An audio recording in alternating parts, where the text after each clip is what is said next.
नमस्कार। यूपी में आने वाली नई भर्ती हो या चल रही भर्ती पर विवाद, अभ्यर्थियों के हर मुद्दे से जुड़े इस शो नौकरी चाकरी के एपिसोड नंबर 23 में आपका स्वागत है। मैं गौरव कुमार पांडे आज के इस एपिसोड में लेकर आया हूं ग्रेजुएट अभ्यर्थियों के लिए आई कर्मचारी चयन आयोग यानी कि एसएससी के कंबाइंड ग्रेजुएट लेवल यानी कि एसएससी सीजीएल की भर्ती पर चर्चा।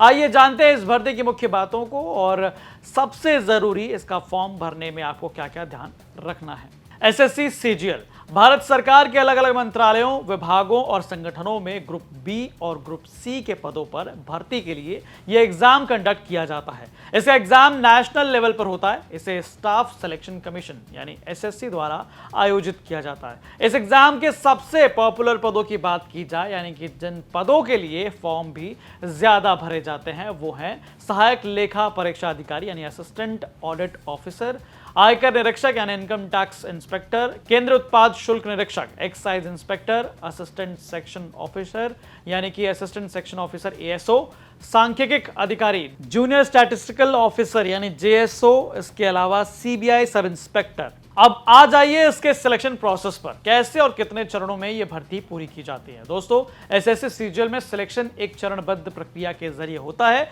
जिसमें 4 चरण होते हैं। पहला चरण टायर 1 प्रारंभिक परीक्षा, ये एग्जाम ऑनलाइन सीबीटी परीक्षा होती है। इसमें ऑब्जेक्टिव टाइप क्वेश्चंस यानी कि एमसीक्यू होते हैं। दूसरा चरण टायर 2 मुख्य परीक्षा होती है यानी कि मेंस। ये एग्जाम भी ऑनलाइन होता है और इसमें पहला पेपर सबके लिए जरूरी होता है जिसमें mathematical abilities, reasoning and general intelligence, English, general awareness और कंप्यूटर नॉलेज टेस्ट होता है। उसके बाद अगर आपने जेएसओ यानी कि जूनियर स्टैटिस्टिकल ऑफिसर या फिर असिस्टेंट ऑडिट ऑफिसर यानी एएओ के लिए अप्लाई किया है तो उसके लिए अलग अलग सब्जेक्ट्स का भी पेपर होता है। लेकिन पेपर 1 बहुत जरूरी है क्योंकि इसके नंबर फाइनल मेरिट लिस्ट में जोड़े जाते हैं। इसके बाद फाइनल मेरिट लिस्ट केवल टायर 2 यानी कि मुख्य परीक्षा यानी कि मेंस में आए नंबर के आधार पर बनाई जाती है, जबकि टायर 1 के नंबर केवल स्क्रीनिंग के लिए होते हैं। और फिर पोस्ट अलॉटमेंट आपकी मेरिट रैंक, पोस्ट प्रेफरेंस और कैटेगरी के आधार पर किया जाता है। और आखिर में होता है डॉक्यूमेंट वेरिफिकेशन। इस तरह से पूरी होती है ये पूरी भर्ती प्रक्रिया। अब आ जाइए जानते हैं इस साल इसकी अहम डेट्स को लेकर जरूरी जानकारी। अगर अभी तक आपने इसका फॉर्म नहीं भरा है तो ये आपको एसएससी के ऑफिशियल वेबसाइट पर लिंक मिल जाएगा। सीधे जाएं www.ssc.gov.in/login पर। आपको बता दें कि इसका एप्लीकेशन शुरू हुआ है 9 जून से।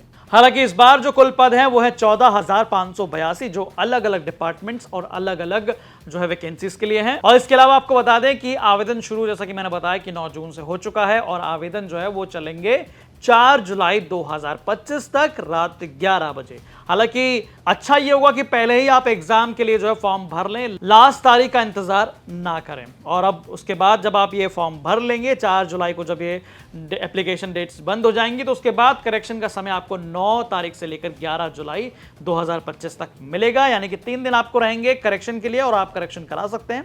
इसके बाद सीधे होगा टायर 1 का पेपर जो कि अनुमानित है यानी कि जो आयोग यानी कि एसएससी की तरफ से जो बताया गया है कि ये एक टेंटेटिव प्लान है कि 13 अगस्त से लेकर 30 अगस्त के बीच में कोई भी डेट पर ये टायर 1 का एग्जाम यानी कि जो स्क्रीनिंग का एग्जाम होता है उस स्क्रीनिंग का एग्जाम जो है वो 13 से लेकर 30 अगस्त के बीच में हो जाएगा। और इसके बाद रिजल्ट आएगा और फिर टायर 2 का जो एग्जाम यानी कि मेंस का जो एग्जाम है, मेंस का एग्जाम आपको जो है टेंटेटिव जो एसएससी की तरफ से आया है वो है दिसंबर 2025। यानी कि साल के आखिरी तक जो है मेंस का एग्जाम भी कंप्लीट हो जाएगा, जिसके बाद आपकी फाइनल मेरिट लिस्ट बनेगी और मेरिट लिस्ट के आधार पर उसके बाद आपके प्रेफरेंस के आधार पर और जो है तमाम चीजें देखने के बाद डॉक्यूमेंट वेरिफिकेशन के बाद आपको जो है नियुक्ति मिलेगी अलग अलग पोजीशन पर।